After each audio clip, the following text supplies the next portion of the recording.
Hello, welcome to Beyond the Books. I'm Dani. I'm Marie. And together we make the Dani Marie Collective. We've been on social media for a few weeks now, sharing a few reels and some pictures with you guys.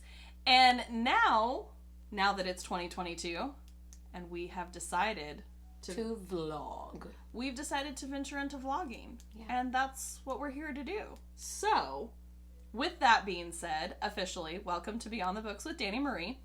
This vlog in particular is just supposed to be an introductory vlog so that you guys can get to know us a little bit more, and eventually we can get to know you a little bit more, because we want that. We want you to feel a part of what we're doing here and what we're creating, and we really want that to be a cohesive kind of... part of the circle. Yes. So, a little bit about us.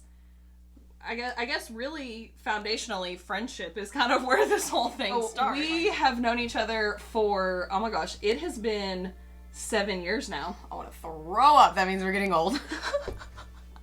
Okay, 7 years. Oh my god. And initially I came into your family through your aunt. Yeah. And that strictly because I used to work for her. Right. And then work led to family, led to friendship, led to books. We don't know how, but here we are. Here we are. So through this journey that we've been experiencing together, we have come to find out that we both have a big, huge passion and heart for books and literature. And we really want to share that passion with the world. So that's where we're at. Right here. Today. Talking to you. Today. So, do you want to start? Yes. Yeah. Go for it. Okay, so about myself, I think is where we should start. First of all, we're both mothers, so we have to have books to survive. And I need a release to keep me sane. This is it. That's what we do. So we're both mothers. I work for myself doing photography and cosmetology. She's a former teacher that now puts up with me. So, and we really weren't all that close to begin with, and then now we're attached. So all the time. Here's a funny story. My little sister was turning 21. She's turning 21, and I had to be there for it. And unfortunately, she lives all the way in Florida. So I needed someone to make a drive with me. It was me. I volunteer as tribute. That's not a copyright thing, right? I don't know. Scratch it if it is. Sorry. So we took this 15-hour drive to go to Florida. You know, at first, on the way there, I think it mostly was just like talking about life in general. And singing really loud. Then on the way back, we transformed and we kind of talked more about books. And Well, let's be clear. It's because she had me start this book, and let me tell you. We're going to get into that. Yeah. We'll get into it. That's what did it. Yes. That book is what did it. That's what started this whole thing. Mm-hmm. And so we just, ever since then, we've kind of been attached at the hip. Yeah. Our husbands think we need hobbies, but this is it. Yeah. So.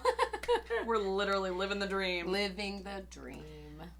And after talking about books and a very long conversation about a specific book series that we'll get to later that you can't know about yet, we just really connected. Hardcore connection. So now we're doing this. Okay, so we made a list of our top 5 books, just because books tend to be such an intricate part of our lives in particular. Right. Develop you as a person type thing. Yeah, so we kind of thought that we would give you guys our top 5. And ours are vastly different, and also some of them are very similar. Very similar. So I'm actually going to start at the bottom rather than the top, because I think our top is the same. Yes. So, number 5 is a book called P.S. I Love You by Barbara Conklin, and it's a very elementary book. I don't even know how many chapters, like maybe 10 chapters. It's like this big. But I read it in, I want to say the 7th grade, and it's just one of those books that has always stuck with me. And it has this like super sweet meaning at the end of the book that you find out about. Is it a romance? It is. It's like a very young adult romance. It's definitely a very This is YA. where we differ. This is where, just a little bit. Just a teeny bit of difference. But it's just one of those books that has, for me, it stood the test of time. I read this when I was in the 7th grade. I'm now like held on beyond 30. Right. We're fine. So yeah, it was just one of those books that has stayed with me, and so that's why it's in my top 5. My next two for spots 3 and 4 is Romeo and Juliet and A Tale of Two Cities. Romeo and Juliet obviously being by Shakespeare, and A Tale of Two Cities being by Charles Dickens. Charles Dickens has always been kind of one of those inspirational literature people for me. Also, I'm an English major. I was an English major. I have a bachelor's in English. So as an English person, I feel like I have to include literature in my top 5 just because that's such it's big part of you. Yeah, it's a big piece of what I did in college and what kept me reading throughout school and kind of brought me to studying English in college. But both of them are just really great pieces of literature. I'm sure a lot of people out there might knock me for liking Shakespeare and the whole, direness of Romeo and Juliet, but it's such a great piece. I'll give you that I don't like the ending. The whole, like... You don't love suicide? Fake poison, death, no, the double death, I just can't. Right. She didn't cry herself to sleep every night. I didn't. At all. No. I don't like it. It really angered me whenever I read it. I was literally all of this buildup for this crap ending. Throwing chairs through walls. Just straight anger. I get it. I can see it. I imagine it. And so the number 2, okay, and nobody freak out, please, especially for my die-hard fans out there. Well, but let's be clear. All of this was before it was trending. Okay? Yes, we were losers before it was cool to be a loser. Yeah, so strike that. So, number 2 is Harry Potter. And Harry Potter has just recently been demoted from the top slot. Hasn't it, though? To the 2nd slot. Same. Harry Potter came out when I was in, I don't know, the 4th or 5th grade? I don't know, maybe 3rd? I don't remember. I know I didn't like it right at first. Right. I was not a good reader. Let's just be clear. All of these things that I've told you, and you're like, wait, what? Hold on, how are you gonna this and that? Yeah. How are you an English person and you didn't like to read? I hated to read, and I was terrible at it.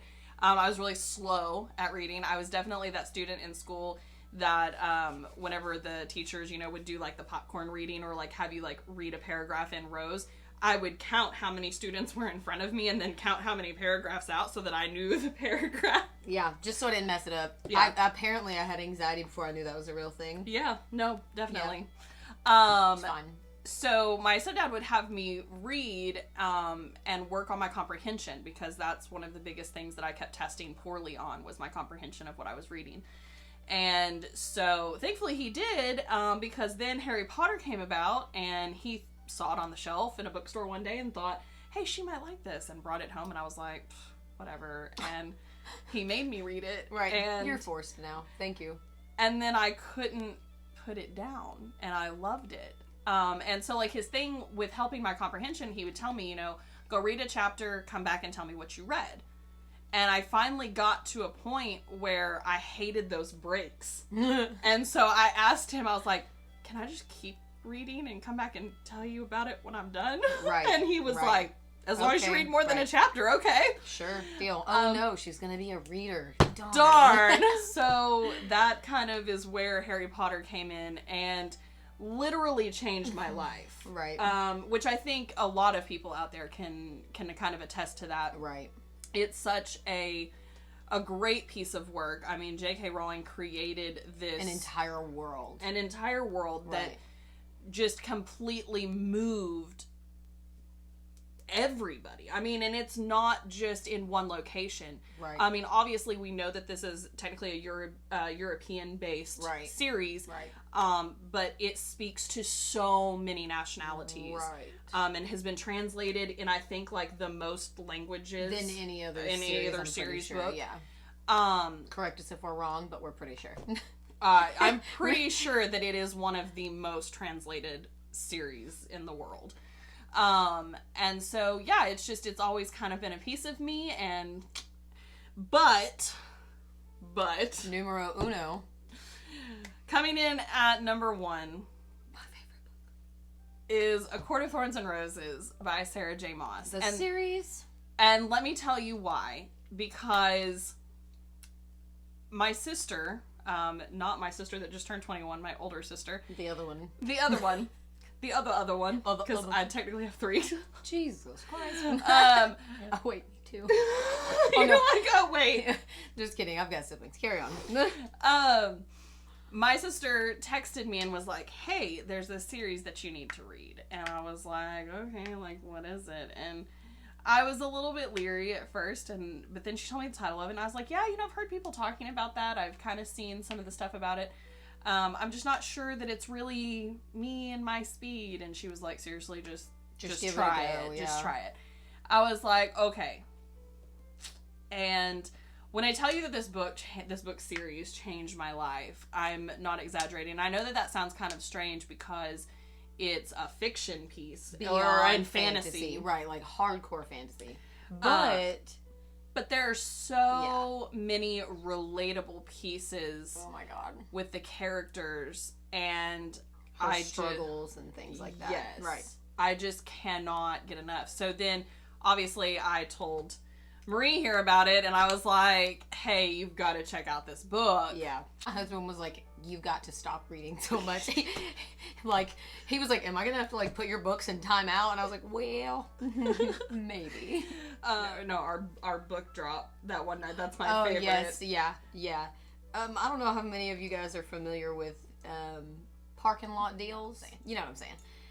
And I needed the next book, and it was like late at night, and I was like, I can't wait to get I need it now. It was like 10 or 11 o'clock at night. So she texted me and she was like, hey, I just finished this book and I need the next one. Yeah. She was like, okay, well, she was like, do you want to meet? I was like, right now? She was like, sure, yeah, we can. Yeah, I was like, okay, I'll meet you in the parking lot. And we rolled. I swear it looked so sketchy. The cars driving by, they had to think so. We said something about it like to each other as it happened. I was like, you know what this looks like, right?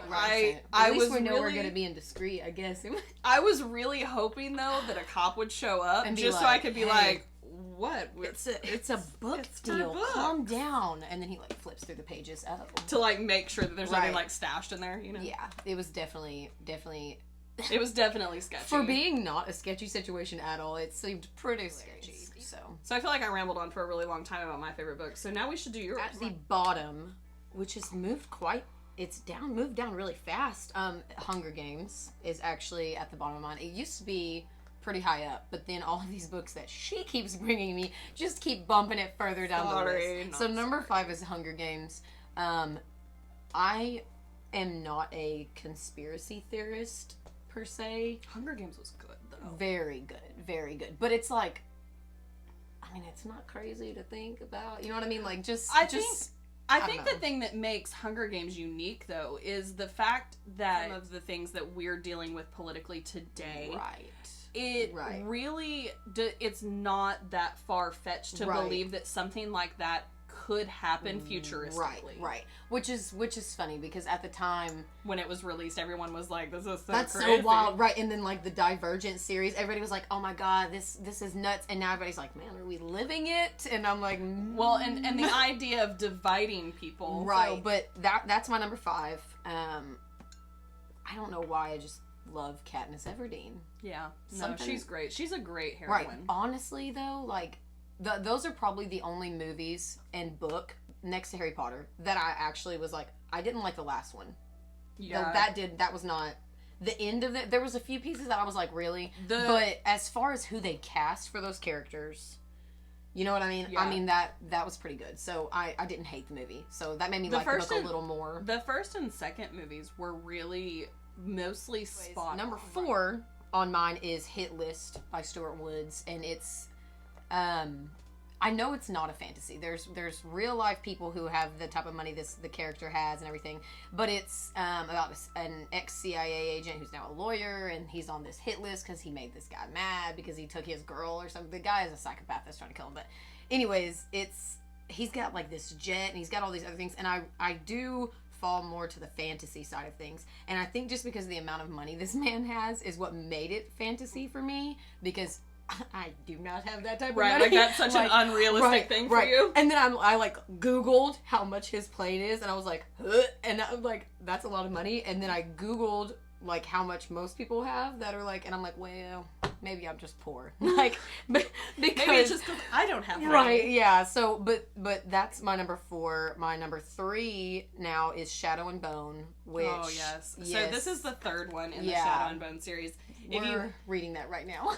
It's my current book. If you haven't read it and you like fantasy fiction, definitely put it on your list. Yeah. It's very good. This one's definitely more YA than A Court of Thorns and Roses, though. It's more young adult than, like, adult. There's, like, it doesn't cross certain lines, like some of our favorite books. Yes, but it's more of, like, a Harry Potter style fantasy fiction. Like, definitely, like, 12 and up. Whereas, like, A Court of Thorns and Roses, I wouldn't, like, give it to anybody that can't drive. The only thing that I would say about Shadow and Bone in classifying it as YA is because there are, I mean... There's some, we can be open here. You know, when we're talking about books and being YA versus, like, being a little bit older, we're talking more in a sexual realm. Like sex. Let's be real. Let's be real. You know, Shadow and Bone doesn't really cross that line. Right, it doesn't. It kind of teeters and borders. But I feel like if you aren't an adult, the way it's written, I don't know that they would know. You know what I mean? Well, but my classification really outside of a YA for it is just in the fact that it's very dark. Right, I do like that, but kids probably should. I mean, if we're talking about a 12 or a 13-year-old reading it, right, it is pretty dark. It does get dark. And there are some happy stuff, but that's the thing for sure. It definitely has a good balance. Yeah, right, but it does lean much closer to. I mean, literally, one of the main guys' name is the Darkling. So, and Netflix did the series on it. So I guess if y'all are letting your kids watch it, you might as well let them read it. Number 2 for me is Harry Potter. Obvious reasons. The only difference, though, is, like, how I started on it. So, for you, it was, like, you know, he gave it to you and was like, do this, right? I was not allowed to watch Harry Potter. So it was a rebellious thing. Yeah, so I wasn't allowed to watch any of the Harry Potter movies, right? Whenever I was older. When I was younger, I don't remember, I want to say it was one of my cousins had the book. And he had let me have it, and then, you know, like, a parent found it and was like, this is witchcraft, and, you know, took it away. But they had it at the library at school. So I literally used my, like, free time, my recess, library, whenever I could get in there, and literally read the entire Harry Potter series in elementary school in the library. Nice. Hey-yo. That's where it started. Was hiding it from my parents. Yay! Yay! But now it's all fine and dandy, and I do like the movies too, though. But there's just so much in the books. If you haven't read them and you're a fan of the movies, please, for the love of God, read the books. There's so much detail and, like, backstory and emotion and sass. Oh my gosh. Harry Potter himself is so sassy in the books, and you don't get, I think you get like a sliver of it in the movie, maybe. Yeah. Yeah. So, and then number 1, obviously, is A Court of Thorns and Roses. Also changed my life. I actually had reader's block after we finished it. She moved on to Shadow and Bone and was like, you gotta start this. It's not as good as A Court of Thorns and Roses, but blah, blah, blah, blah, blah, blah. And I was like, okay. She gives me the book, and I read the first sentence probably like 30 times, and I put it down. I couldn't do it. It literally, how long was it? Like weeks? It was at least a week and a half, probably almost 2 weeks before she was actually able to successfully move on. I was not okay. I just was so attached. Oh my God, Sarah J. Maas did the damn thing with that book. Yeah, Let me just tell you, the whole enchilada. The whole thing. Mind blown. So and we're going to get more into that a little bit later. Oh, yeah, we will. So, we kind of talked about, like, why these books impacted us a little bit. So, in our vlog, what can you expect? More of this. More of this. So, obviously, we'll be going over, we'll pick a book. We'll do however many episodes over that book or book series. And it's not going to be like a review. Right. I don't really care to do that. Everyone has their own opinions, and that's more of what this is about, is more just discussing. I mean, it's literally, we decided to do this because when we read books, we sit there after we read, or even in between reading. And while we're reading. Because, let's be clear, we do sometimes just sit down in the living room. Read together. Okay, so in the middle of her reading A Court of Thorns and Roses, the series, there was literally, like, a lot going on. What were we doing? Well... Between... I was working. Yeah. I have a job. I have multiple... You have that thing. Jesus. So, in between her doing, like, photo shoots or, like, prepping her studio for photo shoots or, like, picking up kids and things like that, right. We would drive around in the car and I would sit in the passenger seat and read to her. While I drove. drove. It literally was, like, weeks of me, like, working while she read, and then it would get to some of the, like, more sexual parts. She'd be like, you have to read this on your own. And she'd, like, close the book and sit it down. I'd be like, okay. I was like, I'm sorry, it just feels really weird reading it out loud to you. What like, I can read it to myself. I'm pretty sure the word nipple came out, and she was like, I'm not sure how I feel about this. I don't know. We're close. Not that close. There's a lot of things I'll do for you. Right. But reading you a sex scene is not one fantasy, of them. like on the vlog, it'll be stuff like us discussing the way we do in between books, after books. Before we started recording this, actually, we were sitting in the living room discussing books.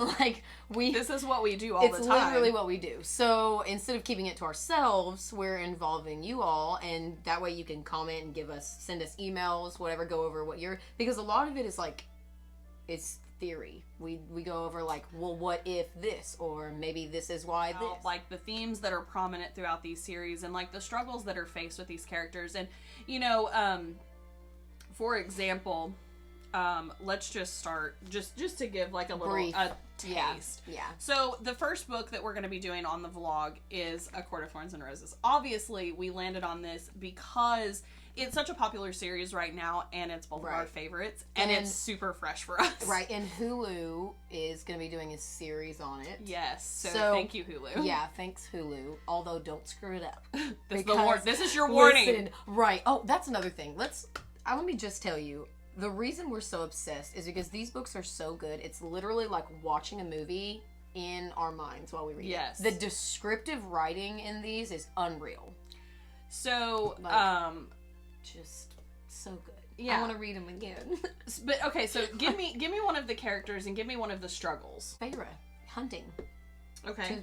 Feyre being the youngest of siblings, being a girl, and the only reason her family is surviving is because of her, because she goes and she learns how to hunt. Yeah. So, some of the things that we have kind of discussed within that and how it kind of parallels to our own life. I hate to be the one to like bring up like the circumstances, but I mean, let's look at our economy right now. There are several people that are suffering even more than they were, 5-10 years ago. Right. Scrambling to get by. Having all of those brought to the surface, like right into life like that, you literally are you're like distraught for her. Yes. It's the description used, like how she feels, how they all look physically, her family, what their house looks like what they're dealing with. And like talking about how if she doesn't kill something that day, they won't eat again for the week. Right, because it's, for one, so cold. Yeah, it's winter, and there's not going to be anything else going left out to in hunt. like negative something temperatures to hunt with a bow and arrow she made. Like, while that might not be super prevalent today, like the exact situation, there are, being a teacher for a very short period of time in a lower income school, there definitely are students out there that don't know where their next meal is coming from, or parents that don't exactly know how they're going to put food on the table that night. Right.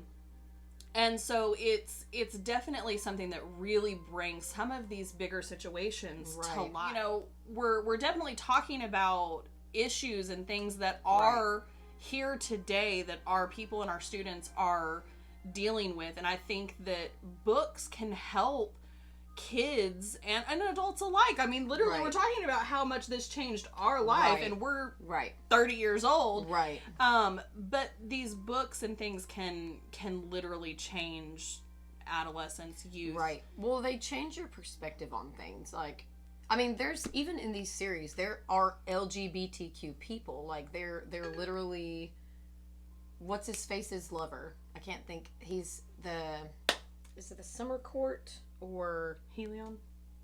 Because he's both. Oh yeah, Helion's bisexual. Yeah, and he's also hot. I love Helion. He cracks me up. There's just like all of these real life things thrown into this fantasy world, but real life struggles. Yeah. Like brought to life. Like, and I think that's one reason I like it so much is because even in a world that someone else wrote full of fantasy and happiness and joy, it shows the true darkness that there is in the real world. Like, and it's just in a different way, right? And broadcasted, right? And it helps you understand. I mean, this book, it's just all the good books, all the books, all the feels, all of the understanding, all of the different. It's just amazing to me how one person can write from so many different perspectives and like touch base every time. Yeah, every time. The empathy, the empathy that is. Inlaid, I guess. Yeah. Is big words. Our vlog is going to be it's not a review. Never is it going to be a review. I mean, obviously we'll give our opinion on that, but it's more of discussion of talking about characters, talking about scenery, talking about the who's, what's, why's, when's, and where's. Doing our back and forth that we do off camera anyways. Our craziness. Yeah. So, but we want to be relatable and we want you guys' opinions and we want to be interactive. So, you know, email us, send us stuff. If you have questions. So, we'll do those. What we definitely want is comments. You know, if we bring up something and you know, you don't agree or you want to add something or, you know, maybe bring a different perspective that we didn't think about, totally do that. Right. We do want to make sure that we keep everything respectful. And we never want to offend anybody. Authors, we definitely don't want to offend authors. Please don't hate us. Right. But we are so open to different perspectives. I think that's part of the reason we're doing this is because, you know, that's also part of the reason why we get along so well. Yeah. Because we're very understanding of very different open. Opinions. Right, because we don't always agree. No, we don't. For sure. But we literally had a conversation yesterday about the two different Dumbledores in the movies. Right. And we have two very differing opinions. Right. But we both see each other's opinions and, you know, and we were able to talk about it. Right, yeah. And that's what we want. We definitely we want our people that are watching to be able to come to us and share what you think and your thoughts and your ideas along with us. Judgment-free zone. For sure. So, but we definitely want it to be an open space. So definitely comment, email us, be interactive. Right. And, you know, sometimes there'll be times that we'll ask you, like, what book series do you want us to do next? Right. Give us a reason to read. Yes, please. We'll do it. I'll do it. We love it. So follow us on Instagram, because, you know, sometimes we might put out a poll. We try to do some reels every now and then, and sometimes we try to be a little funny. Right. We may not be funny, but we haven't been told we're not yet. So. I mean, we think we're funny, so that's what matters. You might see us doing some real dumb stuff sometimes. Yeah. So follow us on Instagram at Dani Marie Collective. That is us. And we'll start. You can also message us on there if you have questions, comments, whatever. We'll be checking everything. So. Yeah, and our email. What is it? DaniMarieCollective@gmail.com? I believe so. Yeah. Pretty sure that's it. So, yeah, email us, message us, follow, like, comment, share, all those good things. And I think we're planning to release an episode a week. On Fridays. Yes, we're going to try to release them on Fridays next. So next vlog that's going to come out is going to be over A Court of Thorns and Roses. As of right now, we're just going to stick with the very first book. Yeah. So if you haven't read it yet, you have a week to do so. Get on it. Because there will definitely be spoilers. Like, yes. We're right. We can't just go into this and like not talk about the big things. There's we've too got much. We've too got much. to do it. Yeah. Too much good stuff. So. And then in the meantime, you could also pick up Shadow and Bone and Throne of Glass, which is also by Sarah J. Maas, because these are some of the other books that we're going to do relatively soon. Follow us so you can see our later episodes, and that way we can get interaction from those as well, not just our introductory episode. Although, if you have comments for this, I would love to hear them. Please. This has been fun. All right, so until next time, thanks for tuning in, and don't forget, like, share, comment. Bye. Bye.